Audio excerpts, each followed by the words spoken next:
yam noning idi sang raba lambi du da thingbi na ba kanam to lei Yes. Manipur police ke do lei ge ba matam da khang som da ge haiga lei lai kulai pare haiga lei si ui na tro ba adu una thado ga som da yumai thali ne ba ni halali ne ba adu sida sigi logdu na sida Manipur government ju yaw bra je hang ba yak tab ne ba se India na tawra Manipur government ju yaw bra ba se ma se hang da ba yak tab ma khak ni aduna hauji oi re ba pm sing sida kharan hai Manipur tampak na lai harauri chingdana kulai arwari training tawba hauji su leptab gi mami do koina dum uri masi yeng laga khara section na lai su chumi adu koina tawbam thui haidana yamna harau thokba yamna nungai thokpa matam dudi koi hauji oi dribre na khalli masi gi dam khoi sem saba mudi mathok tari lal loidri harau na mang tha masi chum hiroi na khalli adu masi yang kanda Masigumba mayamsi normal life ta halak nobi damaktadi government gi makut leire hajuk leire Manipur government leitre center gi makut leire em center lak che goza makoina hai ki base khogi kuki jo village volunteer assistant zone habani moina hai ki base khogi Imphal to Ukhrul road ta leiba khogi kuki dominated area hai tare khogi litan khul far ga chatpa swai sida haiba tare khogi maintain lakwa matam de anytime khogi khudong tibam tholokwa matam da maduda masa masana responsibility puzaga bani haba form khak so phong do ki bani masida khogi NSN IM gi site gi zo mu press no tholei base khogi Imphal to Ukhrul line Ukhrul haiba tare khoi Ukhrul or Manipur Naga territory sing da khogi kuki len haiba khogi lam se exist to de haba form khak so phong do eduna khogi hariba thoglei ba press no che khoi satna ba yaroi masi matang dani khogi NSN IM na su warrant to ki bisa oza kamai thamini sa matang da Sigi handaki koigi irang mraksi da ko irang se lochin haning da ba lochin bu pam da ba mi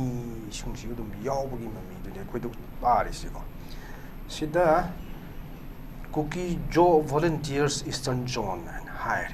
ma jo se se thadore adagi video footage amasu mamai khummaga thadorak pani adama se ai khoi su phangi ai paper dai hakide masi Pomarang Kang the registration number su yaw the ba organization si kamai to no si khang the ba am khang na hata paw in am thadoraga pangphong phong si su chum the rain khalle masina miyam da panic ko hele sagi Sirui festival se chatkani haina ngairam ba haitare mioi sing da yamna nungai tabam su fil tawle amasi kari haine si mana apa am mong da paw si kharana pangap ta hapa Tingney, and Masi control to edit to Sangi Haidari. Madunatana, upon sing the Luina Hapsiladi,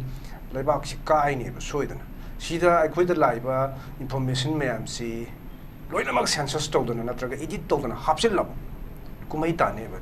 I don't know Masimas Yukitan, Ying but to me. Hosio Muhari but organization do cookies zone council no Moim Sakandi, some organization lady and Muhari.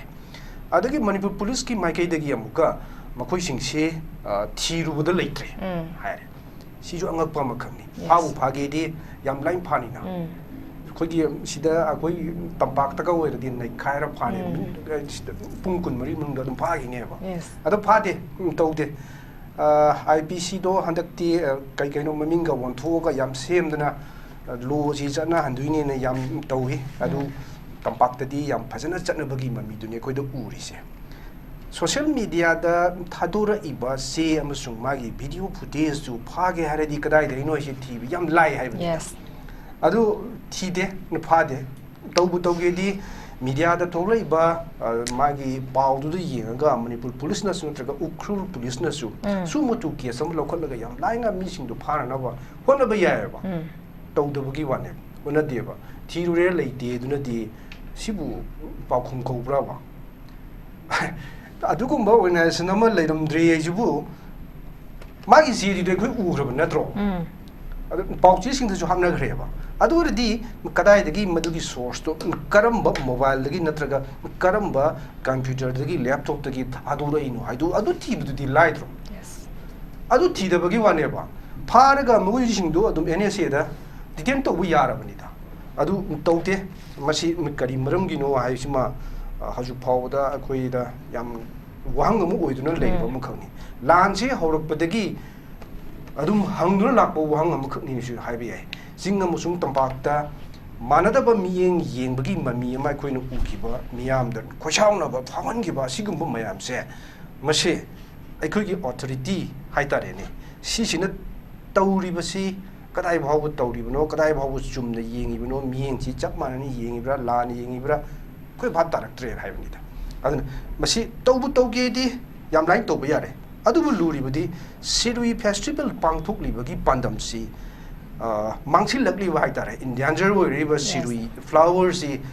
kanjab tong na bagi dam tani ko masi hanadi akoina phangba record ki batungina 1948 da di fit manga hu wanga men hai aduga 2011 gi record amuga masi around foot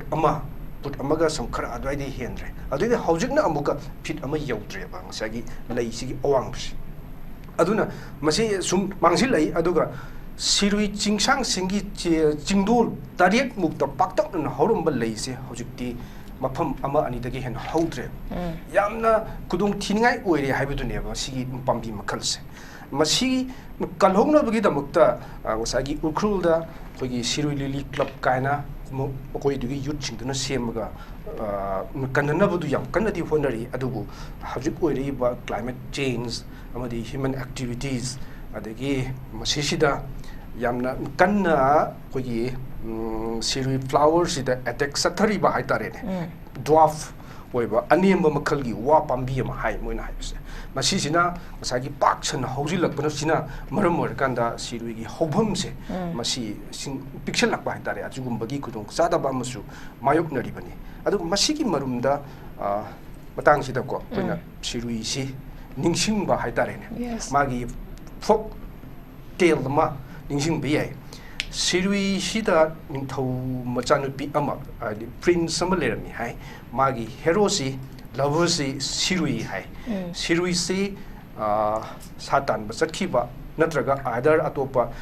kogi lan pham amada ma si sakhiba dagi halakhidre hai halakhidre haiba sida magi princess sina magi sagi hero si Sirui si masi ngaina ma sigi sigra matungda magi burial grounds dagi layama hore lay sigi maming ni haju akoina Sirui li harisi masini local people singi makhoi di leiba folk tale si masini bako adugu Sirui li do ngasidi mangsil lak sigi yenga kanda festival mo pangtho aga masi karam tawna kangedage mass awareness ama pibagi adugumba festival amani haitai masigi significance di koi adum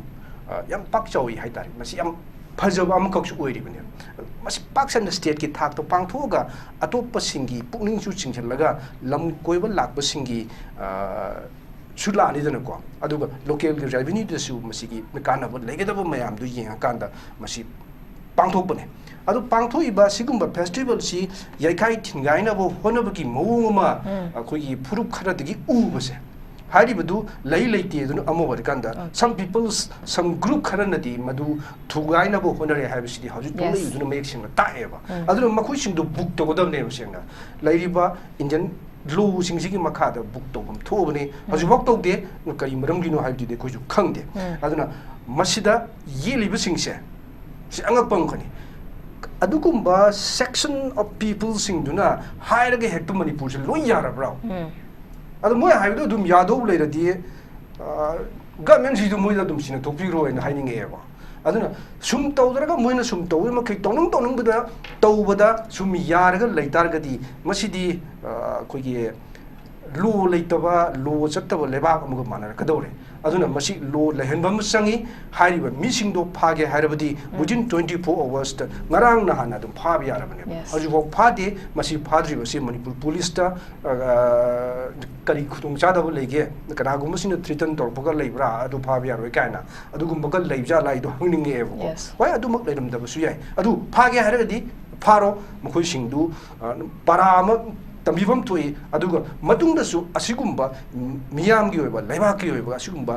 function अमा लाकबा कांदा festival अमा लाकबा कांदा याखाइ थिनगाइ बसी यादे loan यादे हाइबसे मयक सिंगना खंगन म थोई right तमजी हान बलाउ ओके यम फजे ओजा खोगी मसक ममिंग खंगदबा ऑर्गेनाइजेशन अमा नि हाइ तारागसो खोगी प्रेस नोट अमा खक्ति थोलैबनिना मसी कराइदगी थोलैबना हाबसे यामना तुबा मतमदा थिकलकांदा खोगी मियामना पैनिक ओरिबसे खोगी पैनिक ति ओइफम तोइ कनानो खंगदबा हौजिकि लेरिबा सिचुएशन सिना सुनि हाबे तारे खोगी कनानो खंगदबा अमना थोलक तारगसु फोंदोरैबा वाहैसिदी अदुकी मति अकनबा ओइबदिना खोगी मियाम दि पैनिक ओइबम दि अदुमक थोपने खोगी चटके हाइना खलंबा प्रजा सिंग लेरगसु खोगी थोकलैबा वाफम सिनादि खोगी खितंग मनिंग खलक्तोरिमनि चटपदा करी तवदगे हाबगी वखल अमदि फरकदोरिबने ए मथंगसे थंगदौजा हेमचंद्र लाक्चेगोजा हौजिकी हारिबा सिरोलिली फेस्टिवल दा खोगी वैली एरिया सिंगदगी खोगी येंगबा चटकदोरिबा सिंगसे खोगी मसे ट्रांसपोर्ट तवदोरिबसे खोगी मणिपुर स्टेट बस ट्रांसपोर्ट की बस सिंग थागतोरिबनी ममांग दा खोगी ओजा तोम चाना सुंग साइ पनबी खोगी मार्च की डेट 8 दा खोगी फ्री मूवमेंट लेहलनी ना खोगी मणिपुर स्टेट की बस से थारब मतम दा खोगी कांगपोपी दा खोगी बस से मई थारा कांदा थाराकिबा खोई लेख्रबनी मपुंग फाना इम्प्लीमेंट तौबा ngam अदुबु हौजिक बस से थागनी हारी मसिदा खोगी हौजिकी लेरिबा पर्टिकुलर कम्युनिटी अमखक्ता खोगी तोंगारा ऑर्गेनाइजेशन अमखक्ना खोगी थ्रेटन गी ओइबा मओंगदा प्रेस नोट थोलकपा मसि तोरकपा तारगदी तौरइबनी अदुइ तारगदी हौजिक फावबदा खोगी मणिपुर स्टेट प्रेसिडेंशियल चलाइरगसु लेरिबनी प्रेसिडेंशियल चलाइ कासदा खोगी मणिपुर गवर्नर की साइड की जो हौजिक मसिगा मरी लेना स्टेटमेंट अमखक्ता थोलक अमक तबो हेक थोलक तबा हाबे तारगो सेंटर की साइड की जो थोलक तबा दुइ तारगदी मसाइसा खोगी सेंटर अमदी मणिपुर गवर्नर से खोगी वाइस लेरि हाना खनबा यागदरिबा प्रजा सिंगी हंगनिंगिबा क्वेश्चन से कमाइ थमिनिंगजा मसिगी बायसनेस से मियाम हंगर कोसिम कुइरे यस सही अनि फारे हाइ थारे सी हजिक ओरिबा फिबम सी दा खोइसे मियाम न पानरोरी सी लान सी सही फाजिलकबा अमा मखाइ अनि सुजलकबगी स्वाइसिदा मणिपुर गवर्नमेंट सिना कंट्रोल तोबं गमरे द पीआर लागा पीआर ना फजना कंट्रोल से तौरगा शांति से पुरकनी कायना आशा तौरुबनिदा अदुगदी पीआर से चिन्ना चिन्ना लाका सिदा पूरा फेल होइबा पीआर दुनिया लेरिसे अदा मदुद नतना खोगी गवर्नर सिसु यम पावरफुल ओइरमबा हाइतारे मी यमोइना इनन होम सेक्रेटरी का ओइरमदना ngसाइगी काश्मीर की इशू द कक्सी यमागी कंट्रीब्यूशंस यम चावना पीखिबा हाइतारे यामना मसक नाइबा हाइतारे अदुगुम्बा मियोय अमदो मणिपुर द योराकांदा खोगी करी हाइनी पूरा hypnotize तौरबा मयाई चम बदोंग उरे मसी माजु तौगे हारगदी अदुम सिगी पिक्रबा सोंगी डिस्ट्रिक्ट अमगा मानवा स्टेट सिदा तौगे हारदी अदुम तौबा याबा सिदा तौहंदबने आइना लोगने बस इंडिया गवर्नर काइनो न हंगसेबा सी पॉलिटिकल अपॉइंटमेंट एदुनेबो अदो गवर्नमेंट ऑफ इंडिया ना कंट्रोल तौरबा हाइतारेने मधु करीमत लेंग ओत पंगमदबगी भागता गवर्नर सिचु लैख्रब्रायना खल्ले अदा सिदा फेस्टिवल मतम सि योसिलकान सिदा some section of the people singsina smaina mo hairak city ingtharuroba irang se amuka koi irang si amuk chokthok hanaba honaba gumbagi amasu mami tai ada krulgi lamsingda koi khungang haitare na kuki singna kundaba khungang khara moi manga trukumba haiba male adu ji yamba su natte ko adu makoi singdu makoi gi lamni kuki leni ka haijelakbagi mawong ma lakpase machina koi naga sing da su nuai da basi phahon bani adu swai da koi na yengbe ya ri kuki singi di masi makoi gi di adu pokpadagi hainarakpa loinarakpa magun haitare ne adu gumbani makoi se masi aina haiba nate koi gi british macha maming du kawre kari board ama injengre ko man ibal leri tasman hai makoi sing se adum warrior gi bibam si sida adum haurei aduga makoi se hong duna chatle makoi na honguba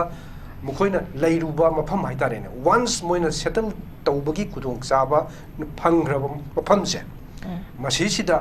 makoi na ꯃꯈꯣꯏꯒꯤ ꯑꯣꯏꯕ ꯃꯃꯤꯡ ꯑꯃ ꯊꯣꯜꯂꯅꯤ ꯍꯥꯟꯅꯒꯤ ꯂꯩꯖꯔꯝꯕ ꯃꯃꯤꯡꯗꯣ ꯃꯨꯊꯠꯂꯅꯤ ꯑꯗꯨꯒꯤ ꯃꯇꯨꯡꯗ ꯃꯥꯒꯤ around ꯃꯥꯒꯤ ꯚꯤꯂꯦꯖꯗꯨꯒꯤ ꯑꯦꯔꯥꯎꯟꯗ ꯂꯩꯕ ꯚꯤꯂꯦꯖ ꯑꯇꯣꯞꯄ ꯀꯝꯃ꯭ꯌꯨꯅꯤꯇꯤꯒꯤ ꯚꯤꯂꯦꯖꯁꯦ ꯃꯁꯤ ꯇꯥꯟꯊꯣꯛꯅꯕ ꯍꯣꯠꯅꯔꯛꯀꯅꯤ ꯑꯗꯨꯒ ꯃꯈꯣꯏꯅ ꯃꯗꯨ ꯇꯥꯟꯊꯣꯛꯄ ꯉꯝꯈ꯭ꯔꯒꯅ ꯃꯈꯣꯏꯒꯤ ꯂꯝ ꯑꯃꯨꯛ ꯑꯣꯏꯍꯧꯔꯅꯦꯕ ꯑꯗꯨꯒ ꯀꯔꯤꯒꯨꯝꯕ ꯉꯝꯗ꯭ꯔꯒꯅ ꯍꯥꯏꯗꯤ ꯍꯥꯟꯅ ꯂꯩꯔꯝꯃꯤꯕ ꯅꯦꯇꯤꯚ ꯄꯤꯄꯜꯁꯤꯡꯗꯨꯅ ꯉꯝꯈ꯭ꯔꯒꯅ ꯃꯈꯣꯏꯁꯦ ꯑꯃꯨꯛ ꯃꯐꯝꯗꯨ ꯑꯃꯨꯛ ꯊꯥꯗꯣꯛꯑꯒ ꯑꯃꯨꯛ ꯆꯦꯟꯒꯗꯣꯏꯅꯦꯕ ꯑꯗꯨꯒꯨꯝꯕ ꯃꯈꯣꯏꯒꯤ ꯍꯩꯅꯕꯤ ꯃꯆꯠꯁꯤ ꯍꯧꯖꯤꯛꯁꯨ ꯑꯗꯨꯝ ꯍꯣꯡꯗ꯭ꯔꯤꯅ ꯍꯥꯏꯕ ꯌꯥꯏ ꯑꯗ ꯃꯈꯣꯏꯒꯤ ꯋꯥꯈꯜꯂꯣꯟꯁꯤ ꯍꯟꯗꯛꯀꯤ ꯂꯥꯟꯁꯤꯗꯁꯨ ꯑꯗꯨꯝ ꯃꯤ ꯇꯥꯕꯅꯤ ꯑꯗ ꯆꯨꯔꯆꯥꯟꯄꯨꯔꯗ ꯂꯩꯕ ꯃꯤꯇꯩꯒꯤ ꯂꯩꯀꯥꯏꯁꯤꯡ ꯂꯩꯀꯥꯏ 35-30ꯃꯨꯛꯁꯦ ꯃꯣꯏ ꯈꯜꯂꯤꯁꯦ ꯍꯦꯛꯇ ꯇꯛꯈꯥꯏꯔꯒ ꯇꯥꯟꯊꯣꯛꯈ꯭ꯔꯒ ꯃꯣꯏ ꯑꯣꯏꯍꯧꯔꯅꯤ ꯀꯥꯏꯅ ꯑꯗꯨꯝ ꯈꯟꯕꯅꯤ ꯁꯤ ꯂꯣ ꯂꯩꯕꯅꯤ ꯍꯦꯛꯇ ꯌꯥꯗꯧ ꯅꯠꯇꯦ ꯃꯣꯏꯅ ꯃꯇꯝ ꯈꯔꯈꯛꯁꯤꯒꯤ ꯑꯣꯏꯅ ꯂꯣ ꯑꯦꯟ ꯑꯣꯔꯗꯔꯁꯦ ꯐꯠꯇꯕꯅꯤꯅ ꯃꯣꯏꯅ ꯇꯥꯟꯊꯣꯛꯑꯒ ꯃꯈꯣꯏꯒꯤꯅ ꯁꯤꯖꯤꯟꯅꯕ ꯑꯣꯏꯔꯝꯕ ꯌꯥꯏ ꯑꯗꯨꯕꯨ sina ingthara kraba matungdadi makoina khalliba mui wakhalundudi chanaba yaroi haibsima makoida sukhan khandaba sulai tabugum tawwe ba ko khogi chingda manda khogi community ma hanaga kitang ka ngalingai peratto adaida khungang amada lan tasilaga khungang amadu moina ngamaga moigi he oiba adugum bagi wakhalun ama moida hawsukshudum yawri pum tawwe adun masinani masigi machasinani adagi sigi tampaki chinga taina bada leiba nofam singsi makoina hawjuk khogi lauga usenna ko amaina tawba mokogi machat sibo ba sim hanadagi yamna ngallingai matamdagi leiba makogi machat singdo haju bawsu ihong khongdo bugum tawe aduga makogi marakta khogi tribal gi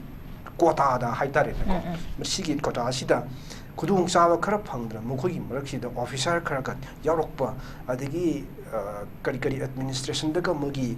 kitang kudung saban leiba sinu maram kansida akoina muisi adum develop tawraba tribe ama koina ka